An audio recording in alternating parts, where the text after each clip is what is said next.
Bros and heroes. Gonna tell you about bros and heroes. Gonna tell you about comic books, costumes, facts, boots, and other stuff. In this week's issue, PEP Comics Issue 1.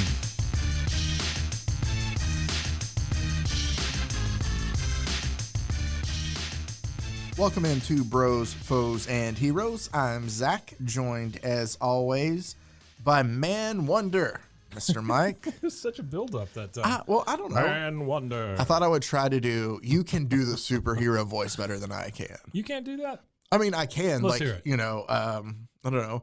At the Hall of Justice. At the Hall of Justice. You know, something like on that. On a Tuesday. I was trying to think of what they said on Super Friends. I think that was one. Was that Super Friends? Yeah. Meanwhile, at the Legion of Doom. Meanwhile, at the Legion of Doom. Bum, bum, bum. I watched that sometimes as a kid. How it comes out of the swamp and the whole thing. Oh, yeah. So, like, back when Cartoon Network was awesome, not to say that there aren't cool things on Cartoon Network now, because I'm a big fan of Rick and Morty and some other stuff that they Too much have acid, now. I'm thinking. Well, maybe. A lot of acid. It got, Adult Swim got a little out there, but some of it's my humor, so I appreciate it. Oh, yeah, absolutely. But Cartoon Network would show like a lot of classic cartoons, so they would have like blocks of like Too Many Cooks, Super Friends and stuff like that. Too Many Cooks? Too Many Cooks. Isn't that it? Which one? Too Many Cooks? Have you never seen that? Where it just keeps going? It's like the opening of a sitcom. It's like Too Many Cooks, and it just keeps going and going and going. Oh, what is it? Oh, okay. I'll have to show you that. Is it like unedited footage of a bear? You ever seen that one? No. What are these things? These are both things that were on Adult Swim. Oh, they're live action things. Okay. They're fantastic. Both of them are very good.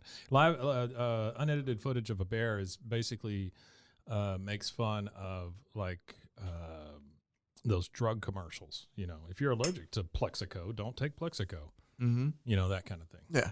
It's good. No. It's got footage of a bear. All right, I'll have to watch them. No, I mean, I've watched a lot of the weird stuff too. I've seen some of the Joe Pereira Explains and some. I love Para. Is it Para? Okay, He is fantastic. Yeah, they canceled it. Yeah, I saw that. Too bad. Then he went on I think it was the Tonight Show, and he said that he was going to be the next James Bond. There's a whole thing where he like explains how he's going to be the next James Bond. Oh, I love it. What's his neighbor, Gene? Yeah, I think it's Gene. I don't know. My wife is like, what's that show where that guy talks real slow and you watch it sometimes? It's just it's that one, yeah. The randomness of it is it's right up my alley. He's very funny. But so I remember watching the Justice or the Super Friends blocks on Cartoon Network sometimes, and I would just be like, this isn't as good. Like I had Batman the Animated Series, which to me is fantastic, which if I'm being a super nerd, and like this is super nerdy to say, but my favorite Batman movie is actually Batman Mask of the Phantasm, which is an animated movie and not one of the live action ones. Really? Yeah, it's like my favorite Batman movie. Okay. Yeah, that was a little nerdy to say. I know, I get it. I just think to me the character like that is peak Batman. Yeah. Like when I read comics still, what is it? You have like Mask of the Phantasm. Huh. It's just really, I just like it. It's really good and it fits in. Does it got that guy in it? Where he throws the balls? No. Phantasm guy? No. What is that from? That guy? What is that from? The movie Phantasm. I haven't seen the movie Phantasm Really? then. No. Oh, you should watch Phantasm. What is Phantasm? That is a creepy freaking movie. It's stupid and it's very cheap, but it's creepy. It's got this real tall guy in it who runs a mortuary. Uh-huh. And this kid figures out that they're using the bodies for things and turn them into Jawas. And literal Jawas. These little people that are out there. Yeah. That kind of thing, carrying around bodies. And him and his guy who's too old to have a ponytail friend figure out. But has a ponytail? Yeah. But this guy's got this silver ball that I don't know that the silver ball is ever explained. Maybe in later movies because they did 14 of them or whatever. I just assume that when a franchise has that many sequels, it's because it's really good and it just has a very no. It's very cheap. Hear me out. No, it's really good. It's really good and it has just a very complex backstory that has a lot of explaining to do. Yeah, no, it's not so much.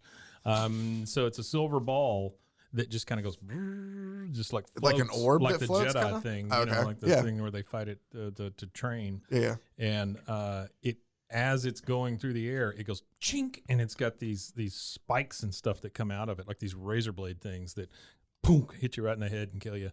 Oh. But the boy is the kid who figures out the mystery, the Scooby-Doo style mystery about this thing.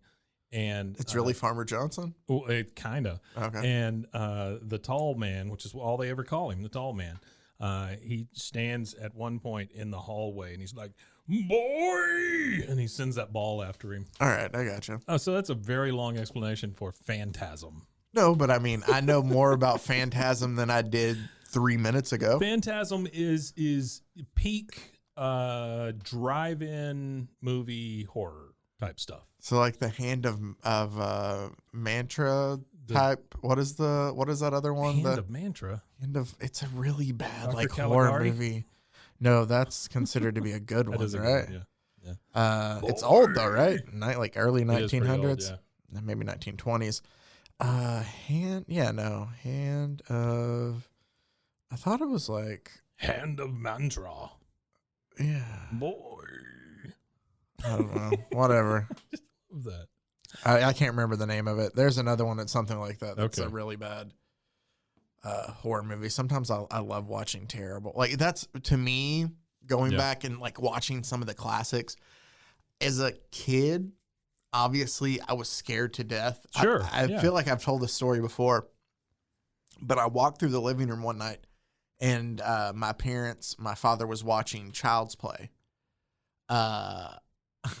Did you find this? Wait, is Michael J. Fox in it? No, I'm just showing you the tall man. He's not really that tall, honestly. No, I mean, he's But taller than the tall. kid. Yeah, but he's really mean to this kid. Look at him. Mike is Ooh, showing there he me what the tall man looks like from Phantasm The on tall YouTube. man. If you care to see what that's like, you can pause right here. Kids running. And go real check it slow. out. I don't know if it's the same compilation, but all right, the tall man is not that tall. It is the tall man's lines. Phantasm 1 through 4. Oh, there you go. If you want to watch that, 133,000 views. Wow. And then we'll look back and it'll have 133,001. But you know what's funny? There is a video game, and obviously there's a story and there's a documentary. There's a lot of things around this called Slender Man. Yeah, Slender Man. But he works here. The main villain in the video game. Oh, what is that thing? Is that the thing? It's crazy. Yeah, it gets crazy. No, that's still Phantasm? That's still Phantasm, yeah. It looked like a scene from The Thing. Yeah. Sorry. I don't even remember where I was going now. Oh, you were saying that there was a thing. I don't know. I really just after sorry. seeing that thing. Yeah, there was must not have been crawling too out of somebody's important. Back. Never mind. It must not have been that important. Hey, we're here for comic books, right? Yes, we are. Cool. Well, actually, I feel like at this point, people just like to listen to us talk back and forth. And the comic books are just something that kind of keeps us on point Super to fans. make sure we don't sit here and talk for 3 hours. Sure.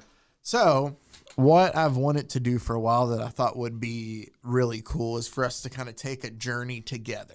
All right. In a sense of... Who's driving? I guess I am in a sense. Cool. So everybody buckle up and Zach has no license. Say your prayers. So what I have is, and what I've wanted to do is I have issue 1, not an original, of course, because that thing would probably be torn to shreds, but it may be worth millions. Yeah, I've printed myself out a copy of PEP Comics. PEP Comics. Issue number 1. This is another one of those comics that on the back of it has an ad for a desk. Yeah, that was really big at the time. They were trying to sell desks. Jeez. I don't know, I guess to do homework on. Kids love furniture. So PEP Comics is a comic that was printed by MLJ Comics, which we've done stuff from MLJ before. I remember that. They eventually turned into Archie Comics. Sure. And now they obviously make Archie Comics. This says action detective adventure. Yeah, so it wanted you to know it had everything. Because, hey, why get a DC comic that just action comics and detective comics and adventure comics when we have all three? Yeah. But PEP Comics was actually the third anthology comic that was published by MLJ Magazines, Inc. The first issue here came out in January of 1940. Oh, wow. So this predates us being in World War II. Wow. And what I thought would be fun is World War 1.5. That's right. Sure. Is every not on like, every third episode, but I thought it would be fun for us to kind of go through these PEP comics like if we were getting them off the shelves back great. then, because it gives us characters, hey, what do you small say, stories, and we can follow along with them. It's a fun little episode.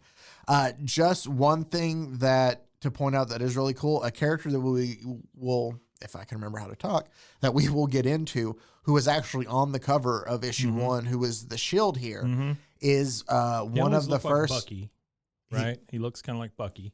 Kind of. But he is the first of the super patriotic heroes with a costume based on the national flag, predating a certain Captain America by over a whole year. Yeah, he looks like he ought to be like running alongside of Captain America. I've read places that Kirby kind of got a little bit of inspiration just from the Shield. From the Shield. Don't know how much of it. Maybe just like, it's a cool idea that his costume's like the. He had a really good TV show too, The Shield. It was really good. The Thing from the Fantastic Four was in it. Yeah, he was. Wow, so I guess it was kind of like a comic crossover in a way. Of ties here, yeah. Isn't Walton Goggins? What is his name in Justified? So I can make it even deeper. It's really long, like it's really country. It is. No, Raylan is Timothy Oliphant. Oliphant font. Who I think is hilarious. I have to download a lot of Oliphants while I'm working throughout the day. Really? Yeah. Is it for, what do you use the Oliphants for? Well, for writing, different Oliphants have different feelings. But don't you eventually have enough Oliphants? No, you never have enough Oliphants. So you're constantly just downloading Oliphants. Sure. If somebody doesn't have a site that's called Oliphant, where you just download Dibs. fonts all day long? No, Dibs or not, or they should get it. They should get it. Okay, then you should get it. Okay, never mind. We're not gonna. I'm not doing that. We're not even gonna attempt it. So let's go ahead and dive into issue 1 here of PEP Comics. He's the Shield. He's a G-Man extraordinary. Yes, he is. And on the cover, as Mike was talking to me before we started the show, he is beating up robots. I did not realize this till you asked me about it and pointed it out again today. These robots do not appear at all in this issue. It is just for the cover. So there's 3 robots coming at him. 2 of them are silver. One of them's green. They have guns that come out of their breastplates, kind of like the girls on Austin Powers. They have toilet paper roll looking heads. And then the oddest thing to me is the fact that there's spikes on the bottom of their feet. Yeah.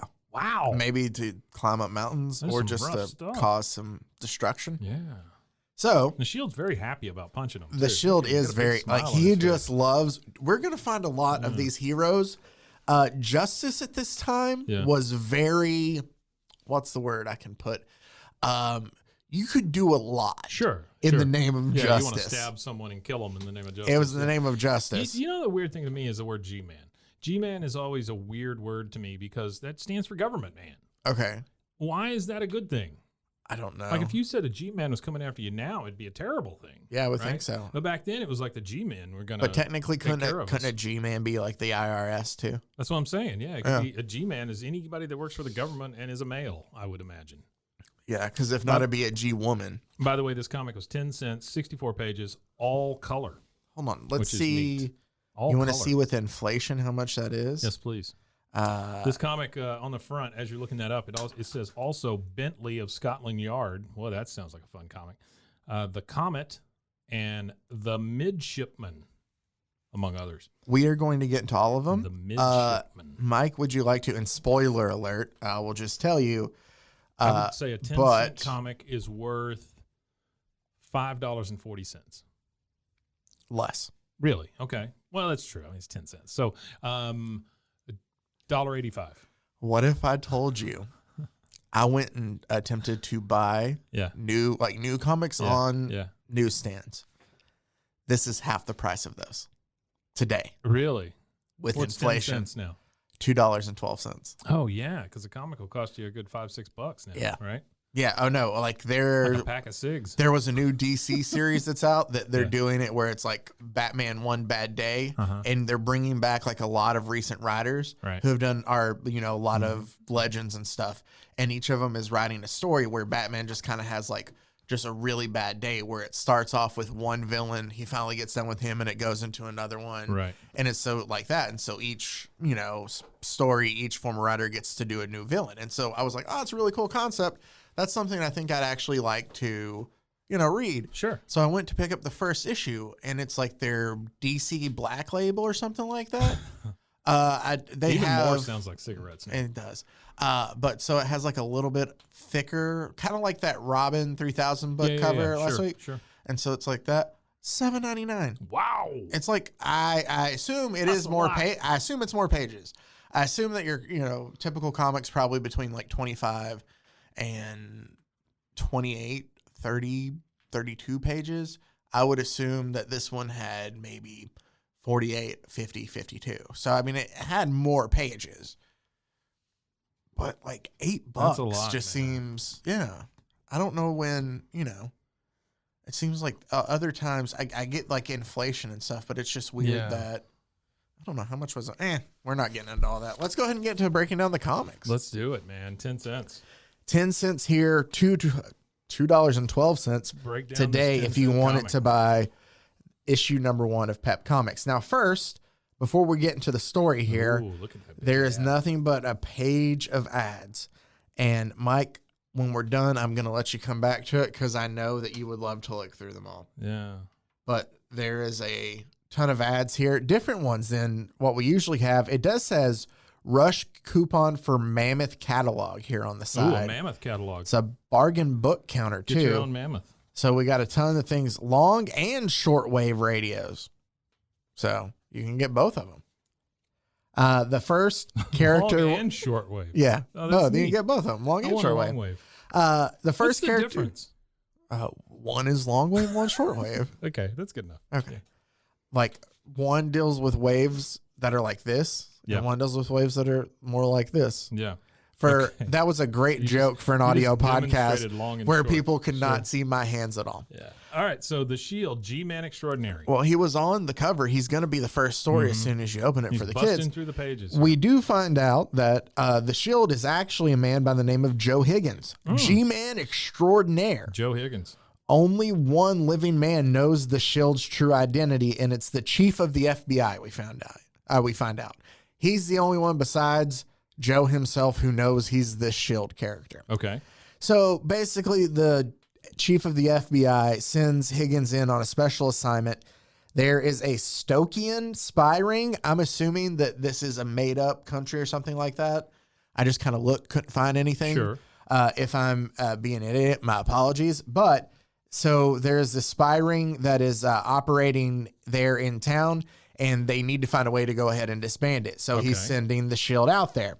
He tells them this that guy has a very weird shaped head. He does. There's some weird kind of art in some of these.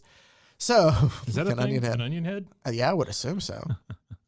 So he tells Joe about all the things they've done, like blowing up arsenals and shit. Arsenals. Yeah, it says they have blown up arsenal number 43. Yikes. They attack America's very fortifications. Was good. I love that they attack America's very fortifications and get away with it. Very fortifications? And get away with it. Like, isn't it part of the FBI's job? Like, well, yeah, they get away with it because you haven't caught them. I guess that's why they're bringing in the Shield. You got a dude with a bowler hat with a explosion plunger. He has a TNT box. Yeah, he's got a plunger. And everybody's running in panic. Yeah. Oh, man, that's great. They're shooting at him. So Joe tells him, yeah, I'll go ahead and take a look at it. He just kind of shows up as he leaves the FBI building, 2 sinister figures slink out. That's right. He doesn't have to go find them. The spy ring thinks that he left the FBI chief's office. They must be investigating us. Let's attack him.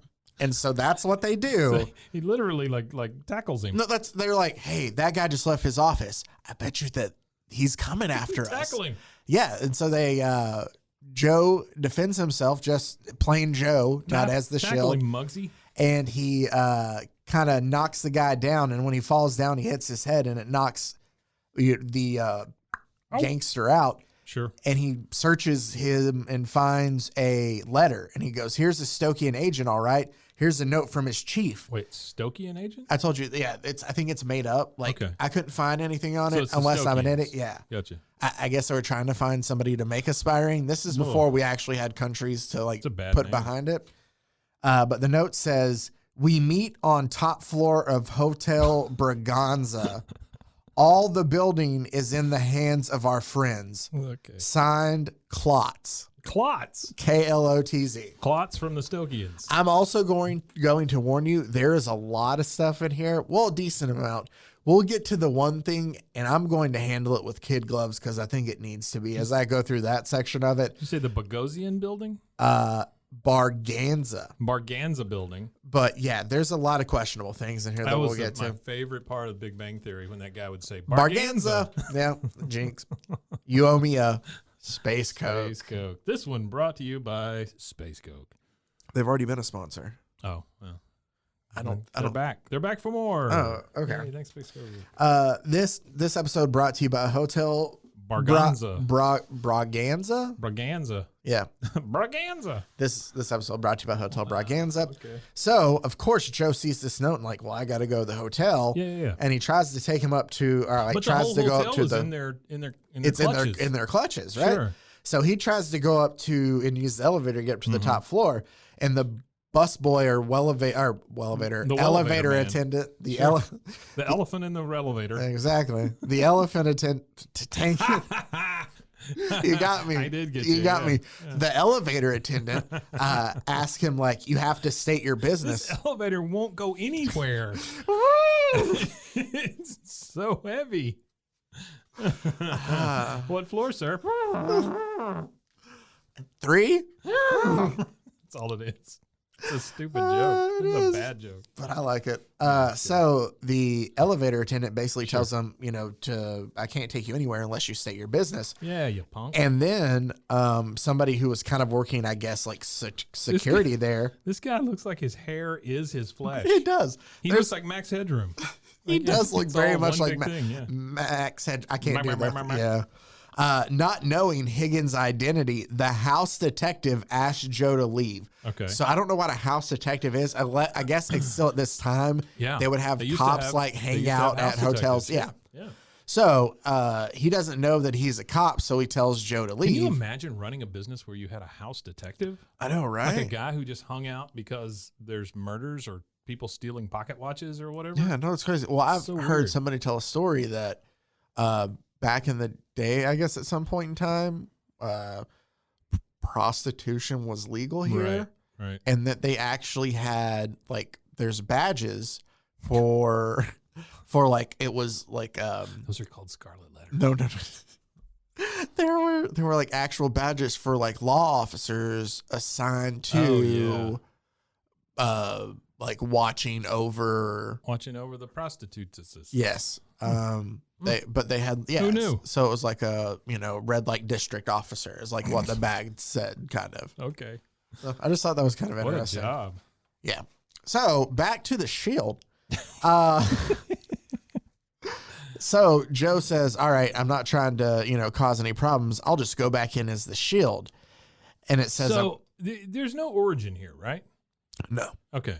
A lot of these, so I'll take that back. It's a mix. Some we get, some we don't. Huh. This one we don't. This one we don't really. He just dresses up like a flag. He dresses up like a flag. We do find out, I will tell you. It's not a bad costume, honestly. It's not. really not. It's not. It's But more than a domino mask. that is true. You It is know? a whole get up. got Like cool I could see gloves. maybe, unless you like are really locked in on somebody's hair, like Sure. it could be kind of hard to tell who's behind that. Yeah. One thing I didn't cover it because I thought we could kind of go into it more, Very but there vase is. shaped, though. There is a little bit of lazy writing in here because No. the reason we don't, you brought up the origin, and I guess I should say this. I'll read just the very first paragraph on the very first I gotta page. interrupt you. I'm so sorry. Yeah. What the hell is a television rifle? I don't. It's in the ad. In the front cover, it says it's a television rifle. It says shoot it all year round. All I can think of is this is not even when TV was a thing, is it? 1940. 1940. Maybe they're saying it's like a rifle you see on television. Right, but I'm saying in the 40s, who had television? It's electric, too. No, come on. It's super tiny, but it says electric above that. 300 shots, 10 cents. Yeah, I do see it. Shoot it all year round. Your television rifle. I guess it's probably because it appeared there. But I forgot to tell you, this is how they told us Shoot about out your television. His origin. Okay. I didn't do my research on history. I probably should have to see if this was a real thing, but knowing how some of these comics were, I just assumed it might not be. Yeah, absolutely. So I just told you who Joe Higgins. There's a big ass scroll on the front page there. That Joe Higgins, G-Man Extraordinary, is the Shield. Only one living man knows the Shield's true identity, that man is the chief of the FBI. Oh. And then it has like the dashes, 3 dashes, not dots, because Joe's father was killed in the famous Black Tom explosion. Sure. Set off by the foreign spies during the World War. Bad news. Wow. There's another one coming. Yeah.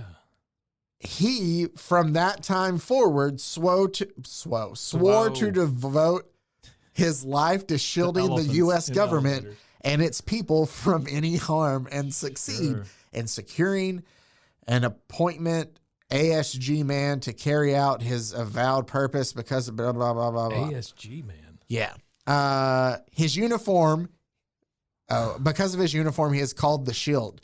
This uniform of his own secret construction not only is bulletproof. Where's that? I love how it's just there bulletproof. It is. Not only is bullet and flame proof, but gives him power to perform extraordinary feats of physical daring and courage. Wearing his shield, he has the speed of a bullet and the strength of Hercules.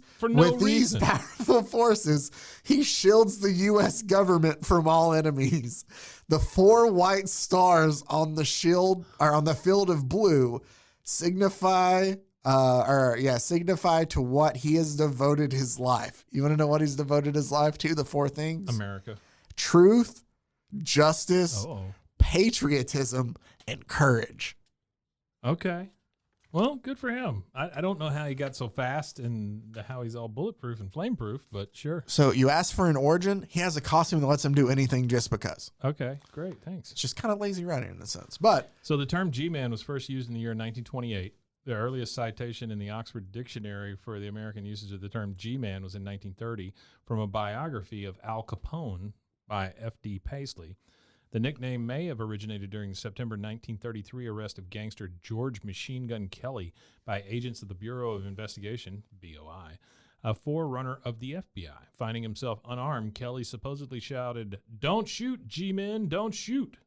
So it was probably like a nickname that I thought that was interesting. That is very interesting. Yeah. So he's now Joe back to where we are. Joe is now the Shield. And he's trying to figure out a way how to infiltrate. It's just the Shield. He's the Shield now. And he's trying to figure out how to infiltrate the building. And honestly, he climbs it like Spider-Man. He does, yeah. There's always a way in for the Shield is what he says. He's just by trash cans in the alley. And then he's on the side of the wall. Yeah. So he shows up at the top of the roof, right? Sure. The top of the roof. Yeah, he's like, I guess the roof of the hotel. Mm-hmm. And he has like this hearing device that he puts on that's weird. The metal up there to listen in to see what's going on the top better floor. If you just carried a glass. And you just it's essentially that, but with wires and earbuds. Sure. It says electronic. The Shield hears a conversation going on below in a steel-walled room in the hotel, and so the bad guys in here go, but what if the Shield? And the other one cuts him off and says, "The Shield can't touch us. This place is bomb-proof, bulletproof, and soundproof." Wow. That's what he thinks. But the Shield's electric earbuds brings the master spy's voice to him. Electric earbuds. Well, not quite soundproof, and maybe I can touch them. Yuck. There's a lot of things like that, too. So what the Shield does, he just mixes chemicals, pours it on the roof, and a giant hole appears in the roof, and he jumps down into it. Wait, that's no bomb? Yeah. So wow, it's bulletproof, but you can melt it with some kind of chemical that the shield carries. Just where's he carrying this stuff? There's no place for him to carry it. Here's my thought: is instead like it's bullet, but it opens out and it's like a it's like a medicine chest. Yeah, in there. Chest. And he's like, okay, here I have this shark repellent. Exactly. Yeah. So he obviously, you know the reference I make to shark repellent, right? Yeah, from Batman the movie. Yeah, with Adam West. Okay. Yeah, it's when the shark is on. He's on the helicopter on the thing, and he pulls it from the like bat shark repellent. Yeah, no, dude, I love it. That's because Batman always has everything. Wonderful.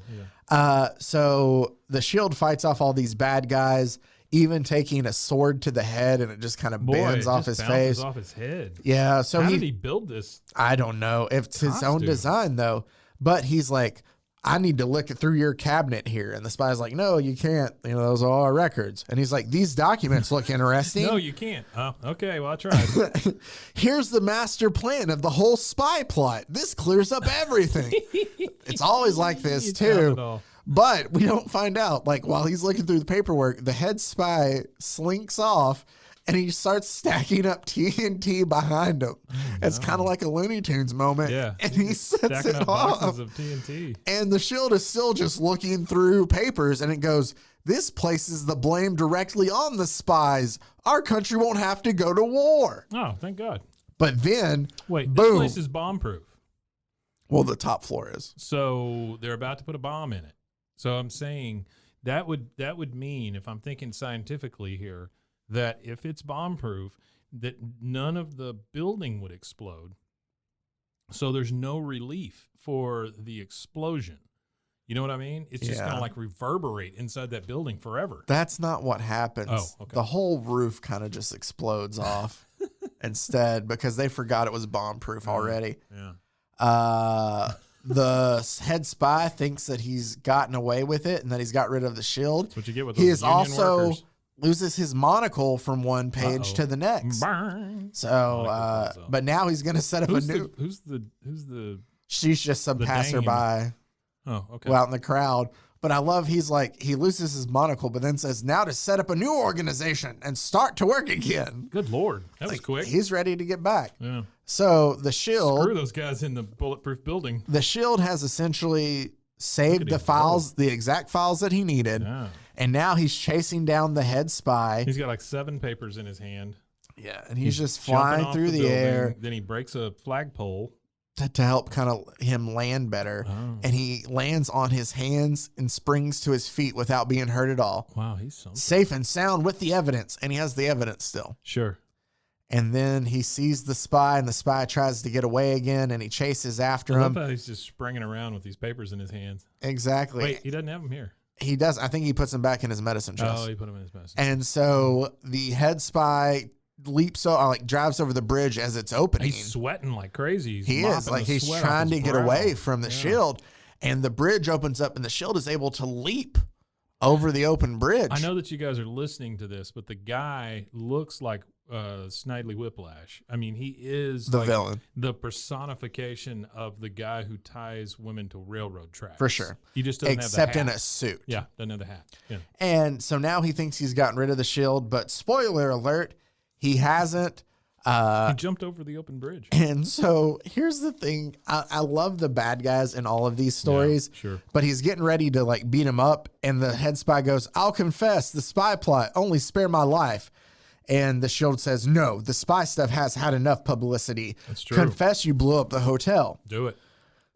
And then he gets there. And when the cop arrives, it shows that the bad guy's there and he surrenders and he says, I blew up the hotel. And he hands the cop a card. Basically, the Shield gave him a business card and he's like, you're going to confess to your murder and you're going to basically give this to the cop for me. And the bad guy goes, okay, well, deal. All right. Got it. And that's it. That's it. That's our first adventure of the Shield. How do you feel about your first adventure with the Shield, Mike? I feel like nothing happened.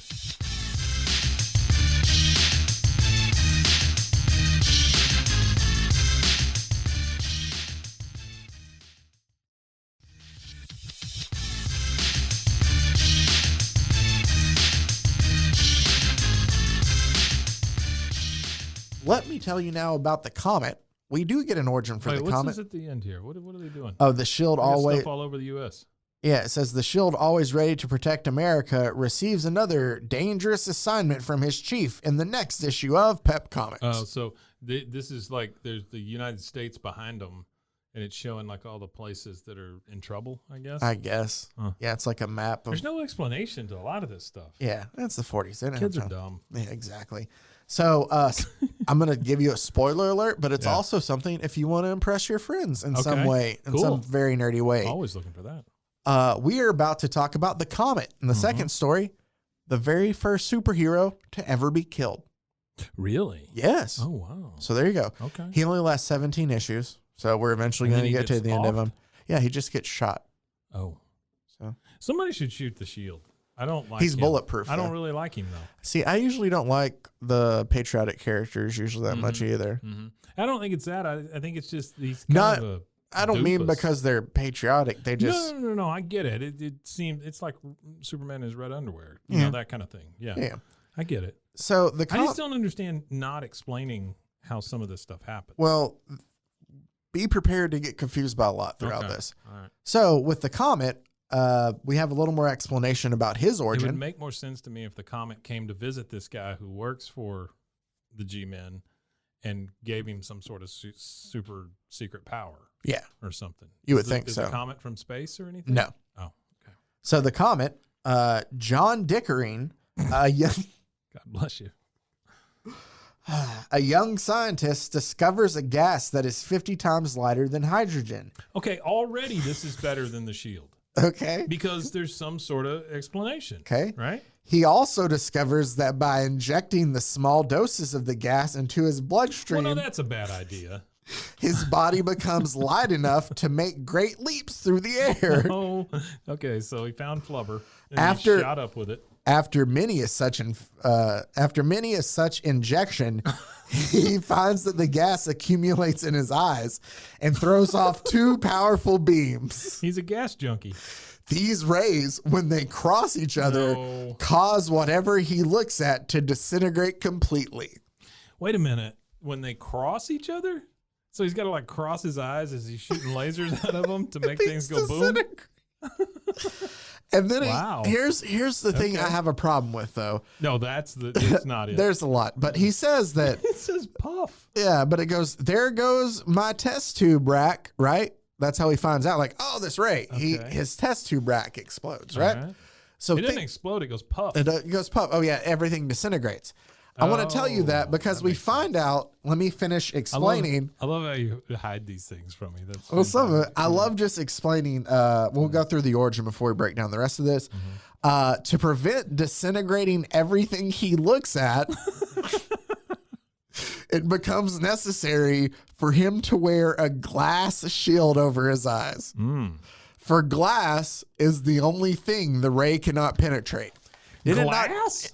Did it not just break his test tube rack? It did. And glass? That's really easy to get.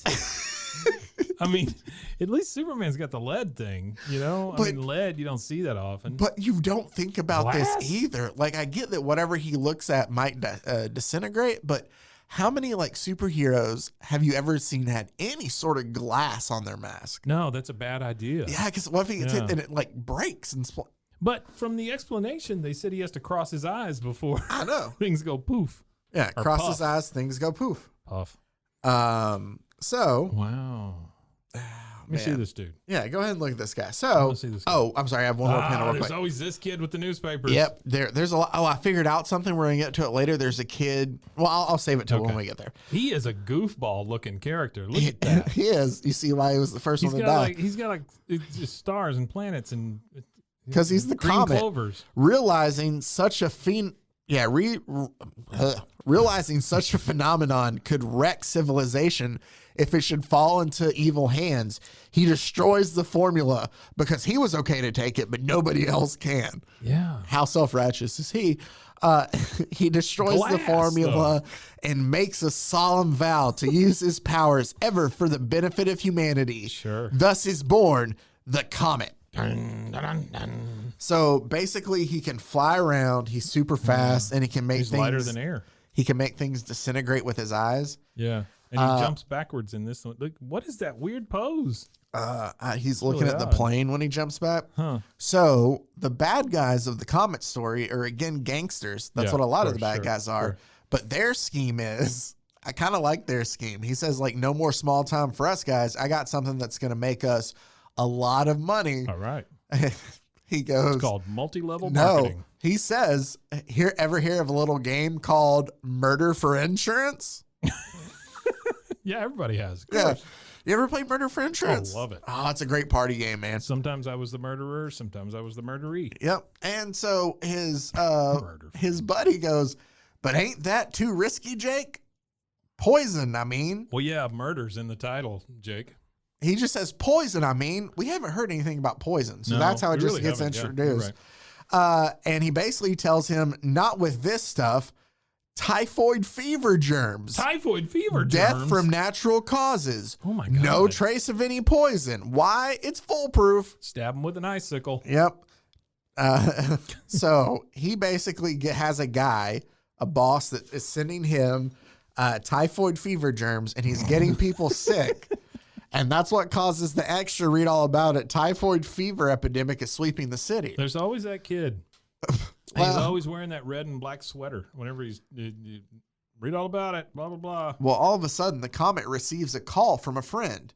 And the guy says, John, can you hop the next plane for Chicago? It's urgent. And he's already dressed in his uniform. And he says, you bet. I guess he just sits waiting around. Sitting around in his spandex. So what happens is he flies and he goes back to Chicago where his friend basically tells him, like, hey, oh, did you have something about it? Typhoid fever is a bacterial disease spread through contaminated food and water. So that is how they were getting So he's sending rotten food to people. Basically. Huh, okay. Or that's how they're in. Look at this chick. She's feeling She bad. is not feeling well she's at all. because she got this little purple thing that blew up. Ooh, 2 purple things. Yeah. So his friend tells him that it's salmonella. Yeah. Oh, really? Essentially? Yeah. It says it's salmonella typhi bacteria. Huh. How weird. It's critical. Needs emergency care. Uh-oh. Short term resolves 3 days to weeks. Huh. Okay. I'm sorry. I got a little lost in typhoid fever. His friend tells the Comet that, if these these gangsters. If there's a typhoid fever epidemic that's sweeping your city, it just means stuff's bad. I mean, it could be just bad meat, but. Huh.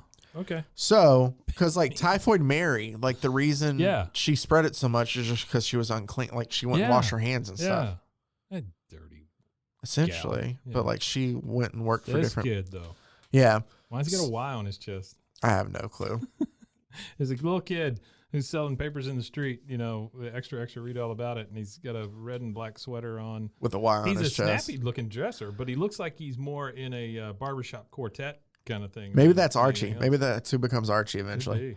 So the Comet's friend tells him that these gangsters have... come on, let's go. Have reached out to kind of, hey, we can kill your wife for her life insurance if you don't go ahead and go through, or you have to half it with us. Yeah. If you don't go through this, then we'll kind of like blackmail you kind of thing. Yeah.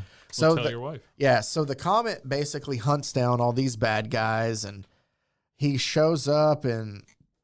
this guy knocked him on his head. He basically finds out about all the people. Where is this? Okay, so he finds where the bad guys are located, and he finds a list of names. That's the list of the people that they were going to make the next germ deliveries to. Okay. So what he does is the Comet basically jumps out of the building, and he uses his vision. I guess like he lifts it up maybe that's what he does. He lifts it up. And he makes the entire building disappear that they were using. Watch out. And he's like, now I'm going to go save innocent lives that are more important than dealing with you right now. And he'll be back. Did you check the building to see if there's maybe any innocent bystanders? I mean, it doesn't show us. Okay. And he then flies to all the people who agreed to have the gangsters kill off their loved ones. And he's like, he splashes like milk in this guy's face. Of course. He grabs this woman at another home thinking of killing Hubby Ma'am. Like he's taking them all down. Yeah. And so after he wrangles them all up, he kind of goes back It's a bad relationship, by the way, if you're thinking of killing your significant other for the insurance. Exactly. It would be really bad. He goes back to dive into another ceiling to deal with bad guys. Well, They're this always going time through holes. there's glass there though. And so he goes to dive into it and he knocks himself out. While he knocks himself out, the idiots, they bring him in the glass room. It's glass. He wakes up. They try to shoot him. He lifts his ray and he makes the bullet disintegrate before it hits him. Will. And then he looks at the gangsters and says, "Prepare to face your maker." He just crosses his eyes and boom, there goes a bullet. Prepare to face your maker, he says to them, as he then makes them both just disappear. Well, that's the way you do it. You just get rid of them. He then goes up top, finds out that they've been receiving messages via homing pigeons, and he's able to follow the pigeon to their boss's house. Oh, wow. Where he is able to dive. This guy wears glasses. He's going to be tough to defeat. This guy, the Comet dives underground, comes up through the ground, grabs the main bad guy, takes him up super high in the air, and just lets him drop. Oh, wow. He just murders this dude. And that's the end of the Comet. Oh, man. As you wish, Doctor. The world has too many of your kind already, and just drops him to the earth. Then we have a story that is called Jocko, that is about monkeys that, I don't know, it might be slightly racist. I can't tell through all of this. They look like from Donkey Kong. They look like Donkey essentially. Kong monkeys, yeah. I don't know. It's a jungle story, but so but they're all in business suits. They are. So Jocko comes back basically to town, and they're all excited that he's Jocko back. The monkey. He's been far away on travel, so he's very famous. And they realize, hey, we need a new road. He comes back to Monkey Town. Yeah, I can sum this up really quickly. Gotcha. It's not that great. No, it doesn't look good. They want him to build this new road, so he hires all of his buddies to build it. And he's like telling them, like, hey, we only use 10 shovels. And he's like, all right, I'll charge them for 50. Oh, my God. And he's like gouging them on everything, right? Jerk. And so he goes to take him the bill after the road's done because, like, oh, we love the new road. It's great. It's fantastic. And they take him the bill, and the government, because they're like, we'll pay you anything to do it. Mm-hmm. And they go, 2 million coconuts, outrageous. 2 million coconuts. And they go, we've been swindled by a crook. And the other monkeys say, we're ashamed of you. You were always an honest man. What has happened to you? And Jocko goes, I was all right till I went to America and became civilized. Is that the end? That's a joke. That's the end, though. Yeah, that's the end. Here's what I never understood about stuff like that. They trade in coconuts. Coconuts are readily available in trees. Well, it just takes a long time to build up 2,000. 2 million, you said. Oh, 2 million. I'm sorry. Yeah, it takes even longer for that. Yeah. So I'm going to... Again, what's the coconut to dollar ratio? I mean, what is it? I don't understand.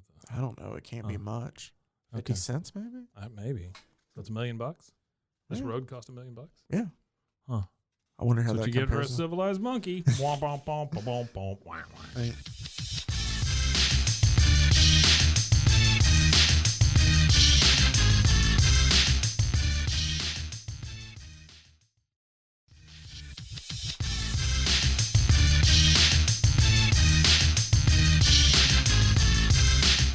So I'm going to speed through some of these a little bit more just because I know. A lot of it's just not that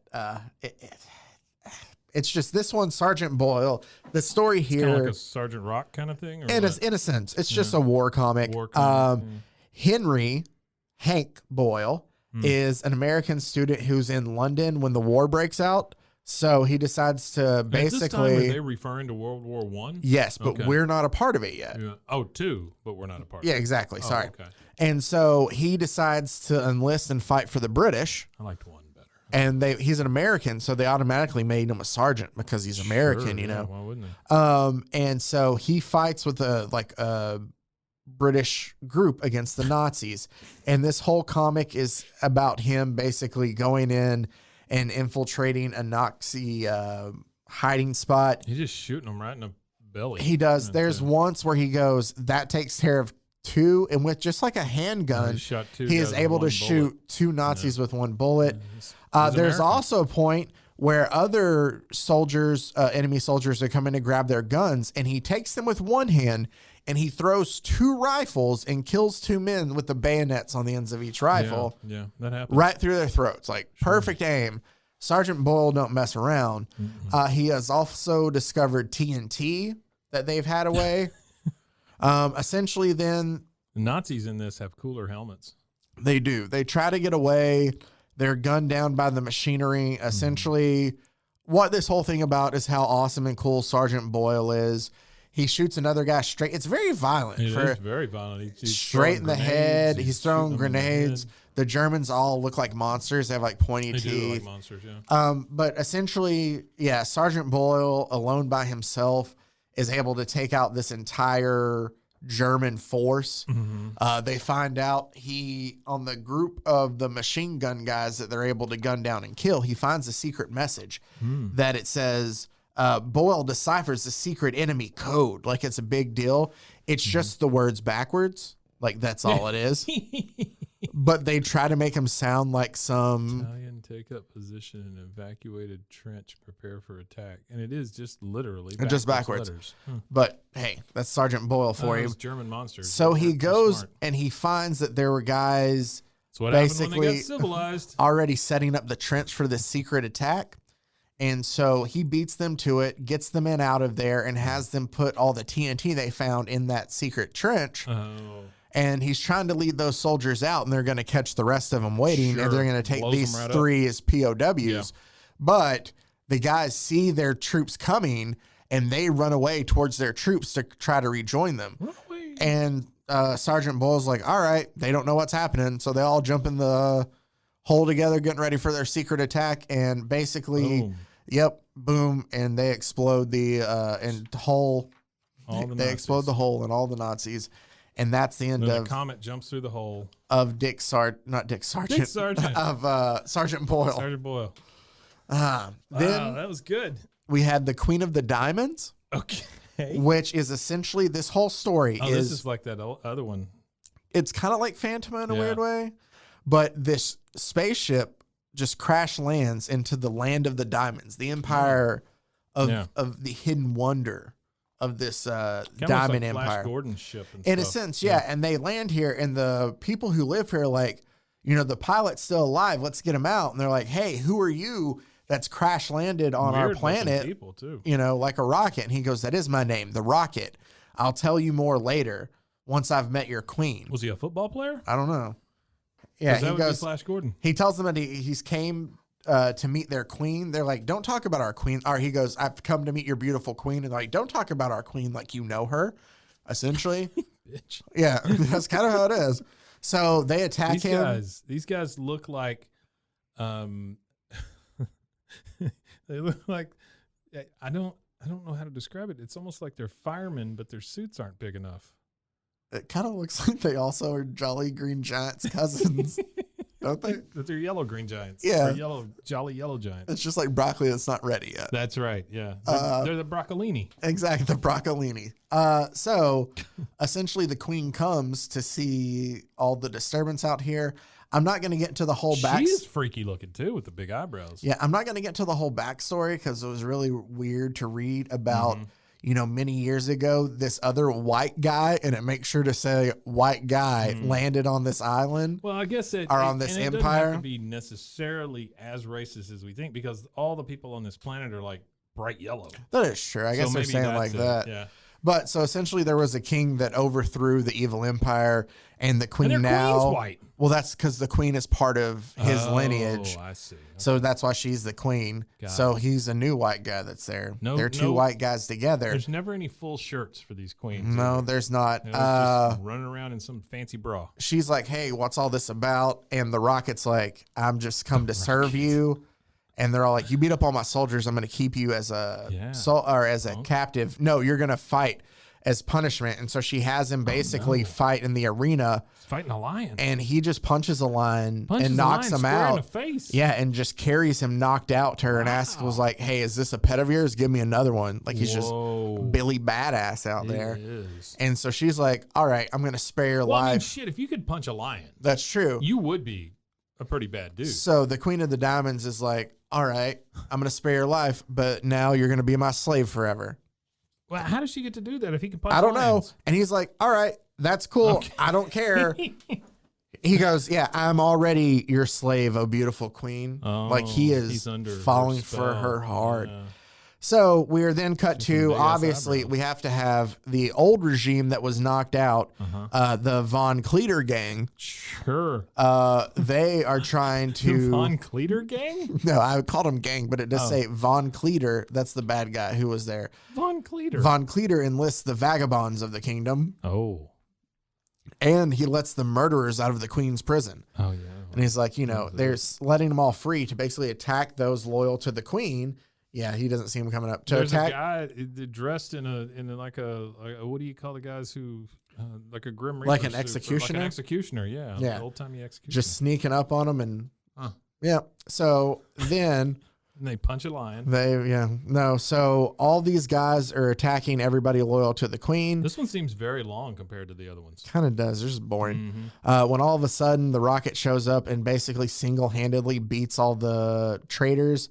And so the queen's like, why did you do this for me? And he says, or he goes, I'm willing to be your poorest slave, but never to submit cowardly to traitors.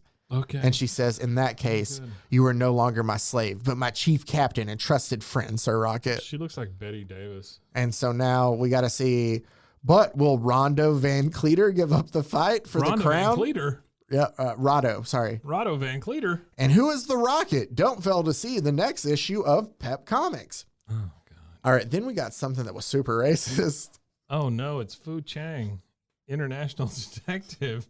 It is very racist.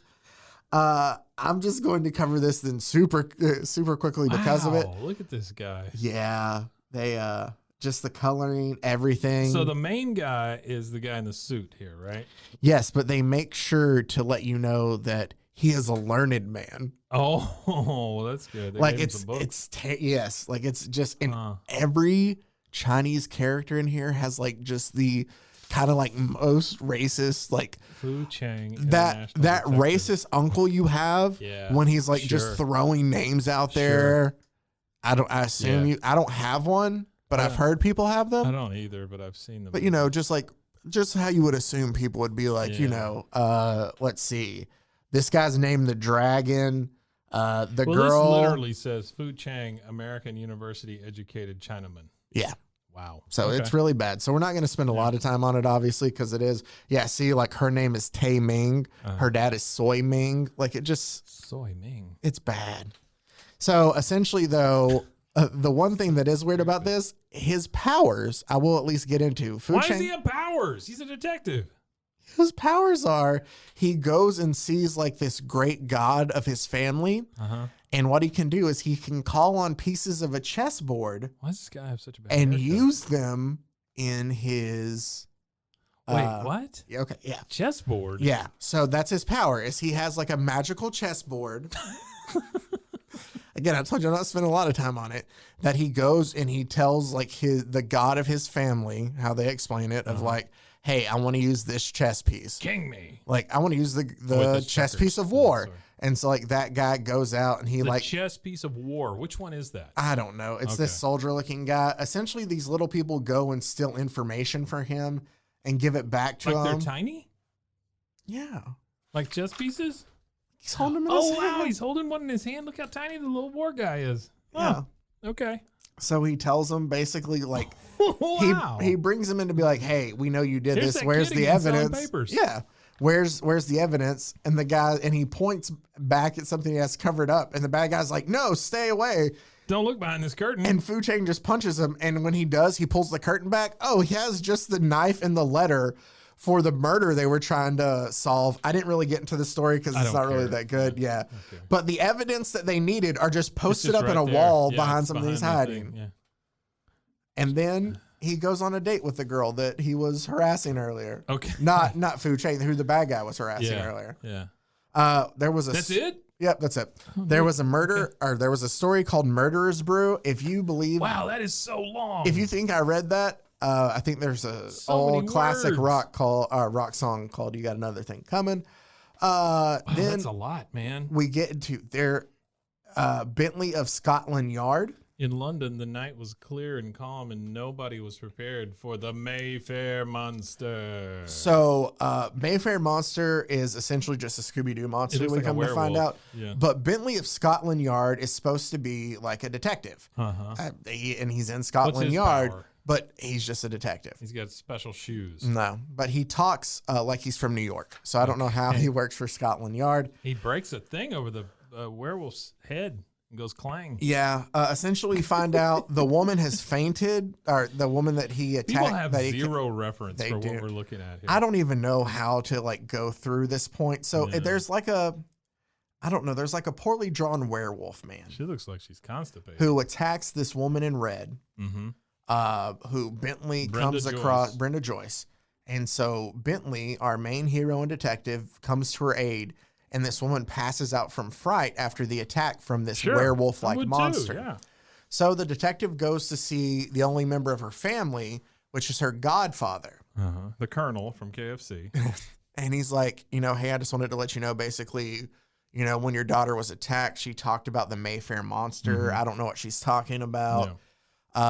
And her godfather's like, monster, well, she's always into, that's the thing. Bentley just grabs a book off their bookshelf and he pulls it out and he's like, this has a whole chapter on werewolves and it's signed to her from you. And she's like, yeah, he's like, it's a birthday gift I gave her. She likes stuff like that. Yeah. While he's going to leave, stuff like that. I'm summarizing. I signed a book to her. She loves that. So as Bentley goes to leave from seeing her godfather, Brenda's godfather, the Colonel, he's attacked by the monster, and the monster essentially like whacks Bentley over the back of the head with a stick, and it kind of makes him groggy, and he's trying to come through. But as he comes through, he hears a gunshot, and he sees that her godfather the Colonel, as we'll call him, the Colonel has ran the monster away. So he saved him. He ran him off by shooting at him. Yep. So Bentley's like, thank you, Colonel. And he goes home and he calls the doctor and he asks the doctor how Brenda's doing. The doctor says, no more monkeys jumping on the bed. So Bentley calls the doctor and the doctor says, Bentley tells the doctor to call the Colonel and tell him that, hey, his goddaughter can come home. Like she's good enough now. Okay. All right. So holy shit. They take come on. Yeah. I told you it was a Scooby-Doo type murder. It is a Scooby-Doo thing. So, they take the daughter to the Colonel's house and the doctor's like, make sure she's not bothered. And the Colonel's like, I'll guard her door all night. But then it's like, when the night comes, the werewolf shows up and he goes to snatch her. But wait, it's Bentley in a blonde wig. And he's got all of his clothes on, including a trench coat and a blonde wig. The wig. That's it. And he demasks the werewolf, and it turns out to be the Colonel. And he tells him that he knew he wasn't a real werewolf when he broke his cane over his iron mask. Wait, the werewolf mask is iron? It's an iron mask, and that's why he broke his cane on it. That's so dumb. Speaking of dumb, we have a couple more dumb stories. It, right? Yeah, that's the end of that one. Wow, look at this. This little big Jack Dempsey thing. Yeah, I don't know if it's because What does it say? When the colorful figures of sports immortals pass in review, Jack Dempsey will always be at the head of the parade. Why is he in bed? It says when he got sick, Jack Dempsey did get sick. lay almost fatally ill. The whole world prayed for a speedy recovery. That's his fighting face, it says. It is. Well, it's not his hugging face, I'll tell you that. So we got 3 more stories, and I'm going to try to get through really quick. Gotcha. Before I get through those, I think this is the perfect time. Let's go ahead and take a quick break. Yeah, we've been doing this for about 3 hours. A word for our sponsor that may or may not be Space Coke this week.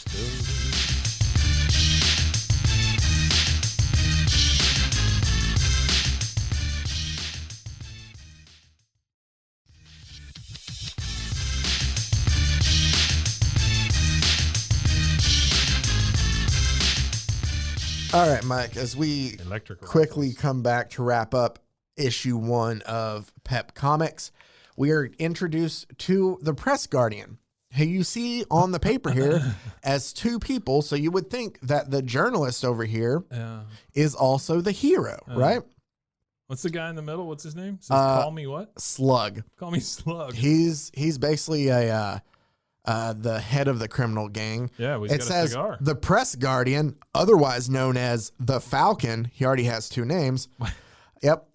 Aids the Daily Express in its efforts to get rid of Central City of gangsters. Things are quiet for a while, but one day city editor Jim Boyd gets a tip on a very sensational story. We're introduced to a character. The Press Guardian and the Falcon. And Jim, what? And we're introduced to a character named Flash Calvert, who's the reporter. So he sends Flash Calvert down to this what a reporter name. This Klondike Club that got the Klondike Club. Yeah, that got robbed. And he's like, hey, what happened? And the manager goes, 4 men robbed and shot me. Left no clues. He's just casually talking about it with him. Ow. Yeah. That hurt. Again, if you want to follow along, I feel like I should say that at the beginning when we do these, that Comic Book Extras is a fantastic place to go, and they have all of this. And go ahead and you should sign up to be a member to help with this. But a great place for all these public domain. Oh, you can support them? Oh, I think that, if you want to donate to them and stuff like that, you can. Yeah, please do that. So, fantastic place that they're keeping all this public domain stuff alive, and it's just great stuff. But if you wanted to follow along for PEP Comics #1 to go kind of take a look at these things that we talk about to help out in your, mental aid. Good luck following along. Good luck. Basically, Flash finds a lighter that has SW initials on it, and he's like, this has got to be Slug's lighter. I bet you Flash Calvert. Sure. He's like, this has got to be Slug's lighter. So he calls the paper and tells them, hey, Slug Wickham is the guy who's done the hold'em. That's his name, is accused in the holdup. Flash Calvert and Slug Wickham. And he shows back up at the paper, and Slug's there, and he's like, that wasn't me. I have my lighter right here. I don't know what you're talking about. I can't have 2 lighters. And the editor tries to make Flash apologize, and he's like, no, I'm not going to apologize. And so Slug's like, why oughta? And he goes to punch Flash. Again, Flash, what is the spark noting? And Flash goes out of the way and basically gives him a 1-2, a combo. What is it? A leg and a biscuit, or whatever it's called. Okay. A leg wing, and a biscuit. A breast. It's something with chicken and biscuits, right? I don't know. I've never heard combinations. That. I'd never heard that. If I'm completely wrong, I'm sorry. Well, that just makes me hungry. Yeah, it does make me hungry. I want chicken now. So now that, I want chicken too. So, Flash follows Slug, and he follows them back to where the gang's meeting to realize that, hey, I gave the paper my alibi. They don't think it's us. When all of a sudden they realize that Flash is looking in on their meeting just by climbing up a window and looking through the window at them. They're like, hey, there's a reporter looking at us outside. And so they go and grab him. They bring him in and they tie him up. And they're about to shoot Flash when all of a sudden the Falcon shows up. That's right. The character we've been following the whole time isn't the Falcon. Okay. It's been Flash Gordon. It's been Flash Calvert. Falcon shows up. Basically, God, he has the worst suit I've ever seen. It is terrible looking. It is suit. all colors, and it's bad. He looks like a fancy French clown. And like mixed with Michael Keaton's Birdman. Oh, yeah. And so basically the Falcon defeats all the bad guys. I kind of love this. And so the gangster chief, thoroughly wiped, begs for mercy. The Falcon tells him that only by signing a full confession can he hope to get mercy from the Press Guardian. That's what the Falcon tells him. The Press Guardian. Who's the Press Guardian? We still don't even know who that is. Exactly. Yeah. So the gangster basically says, or the Falcon tells him, you're going to write out a confession. And he goes, yes, I'll do it. And it shows him like he's just basically like holding a hand behind his back while he's writing out a whole confession. He gives it to Flash and like, there's everything. Why don't they just do this every time? Because it seems to work. Anytime you go, listen, bad guy, you got to write this down. Exactly. Okay, you got me. So they tie up all the bad guys. The Falcon leaves, and Flash, Flash calls the cops.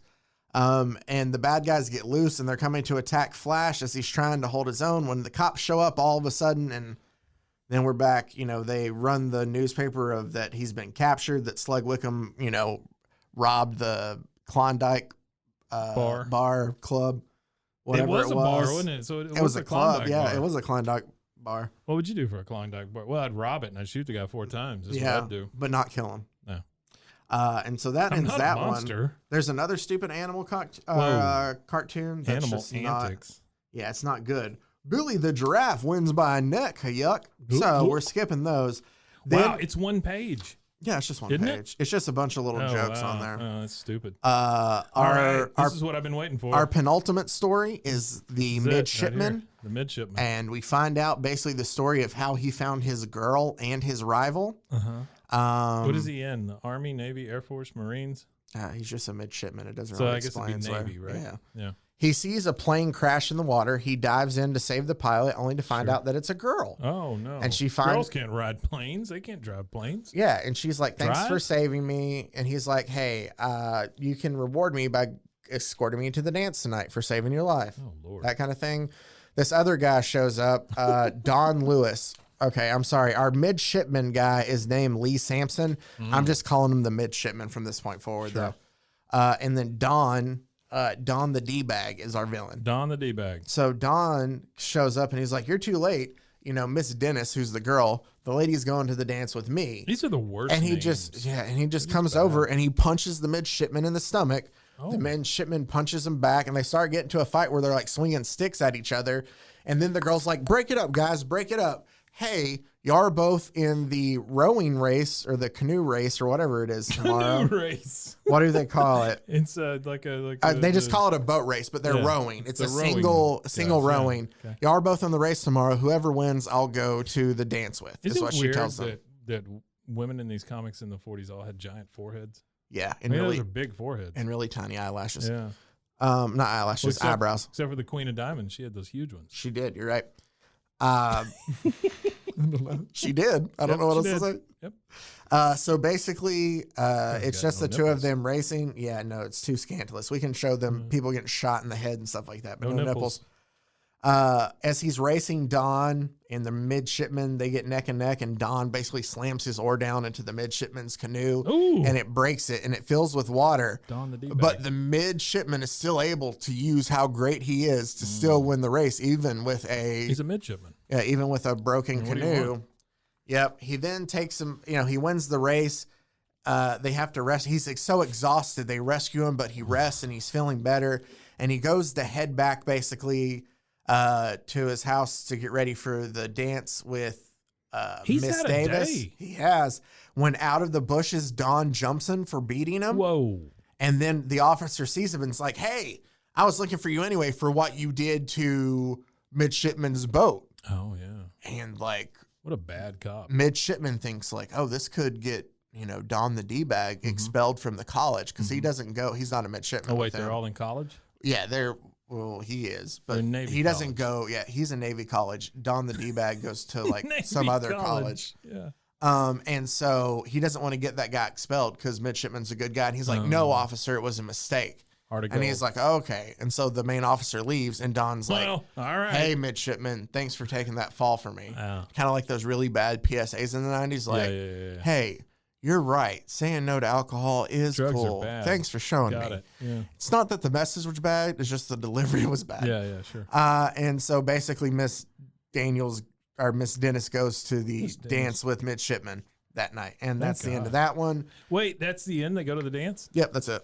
What a man. Yep. That's neat. And that brings us to Kayo Ward, which is basically just the story of this very fit still worker.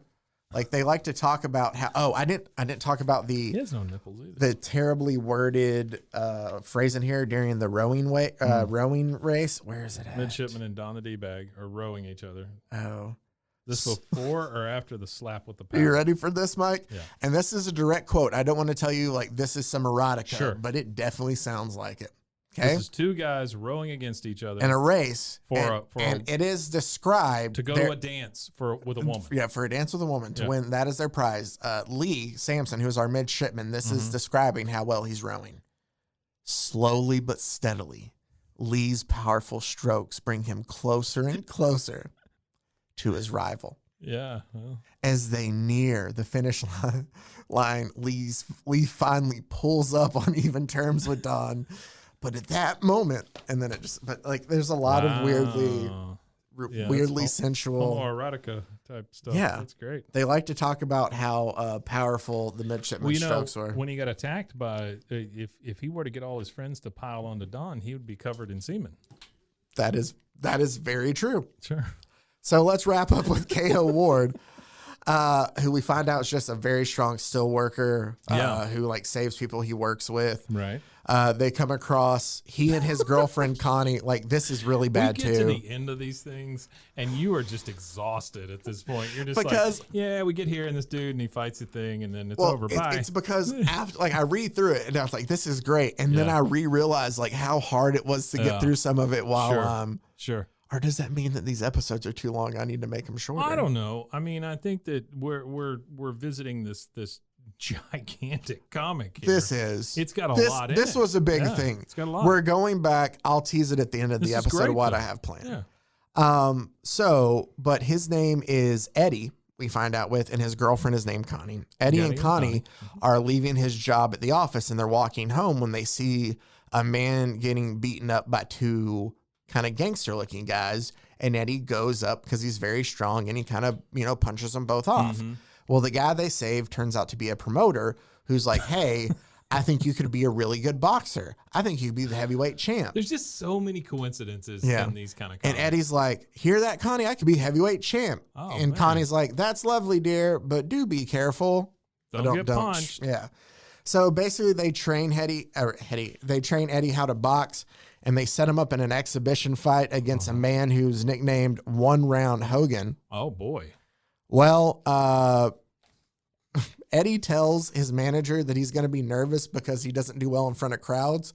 And because of that, that's a bad boxer. It is. One Round Hogan beats the mess out of Eddie in the first round. Wow. Eddie comes to.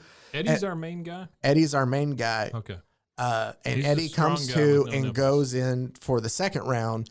And now One Round Hogan starts cheating in their boxing match. Well, yeah, because he's only there for one round. And that's too much for Eddie to take. And so he just gets mad, kind of, and furious. And yeah, he ends up knocking. Smash. Yep. And he ends up knocking One Round Hogan out. So they go and they get ready after the locker room. He and Connie celebrate. His manager's happy. Mm-hmm. And they go to leave with their $250 in prize money. Sure. That they're trying to. I'll look that up after we're done, too. It doesn't matter. It doesn't matter. $1 million. One Round Hogan and his manager are like, we're just going to go rob them and get our money back. That's what they decide to do. Wow. So they go and they hold up, they pull them out. That probably happened a lot. Yeah, that probably did. They catch him on the side of the road and they hold up Eddie and the manager and stuff. They're in some sort of like Dr. Seuss world where all the trees are red. Yeah, it's very weird.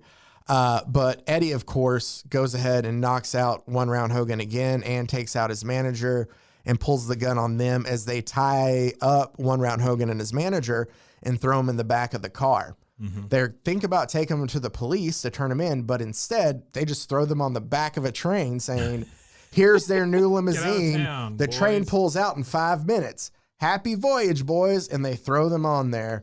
And that is the end of that story. And you can read about Kayo so in the next. So they just throw him on a train. They threw One Round Hogan on a train. Huh.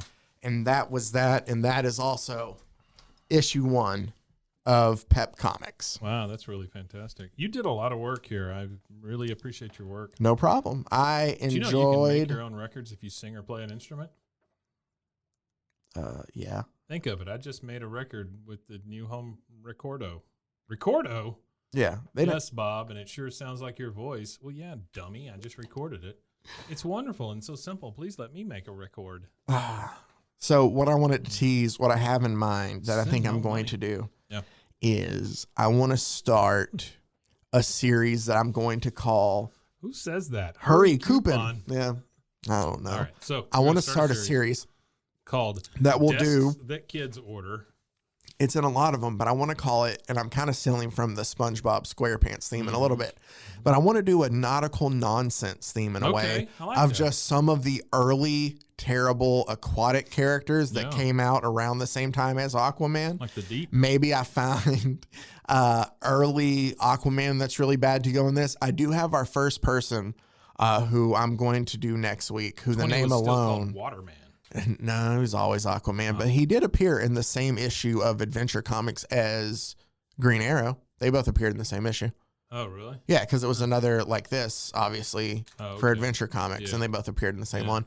But our first character of nautical nonsense will be, you ready for this, Mike? I'm ready. Barry Cuda. Barry Cuda? Oh, I like that. Yeah. So we got some 40s aquatic heroes who's not much of a hero, and it's just some weird circumstances. And we'll get into that next week here on the show. As always, if you want to find us, maybe a mer woman? Fish kissing. Yeah, well, hey, you have to expect that. Woman. Isn't that a mermaid? Yeah. Well, Okay. she's older. She wants to be known as a mer woman. Oh, gotcha. That's her choice. I'm fully grown up. I'm a mer woman. I assume that, you can be called whatever you want to. Mermaid. But so that'll be what we do next week. Sounds cool. Thank you again. No problem. Thanks as always to you guys for listening. If you want to follow us on Instagram, BroFoHero, or email us brosfoesandheroes@gmail.com. Also, don't forget to check out Rogue Media Network as well. Rogue Media Network. For a lot of other great podcasts that you can check out as well there. As always, we appreciate you listening. We do. And until next time, everybody, stay safe. Pros and heroes. Gonna tell you about pros and heroes. Gonna tell you about Television rifle, all electric, shoot it all year round. This has been a Rogue Media podcast.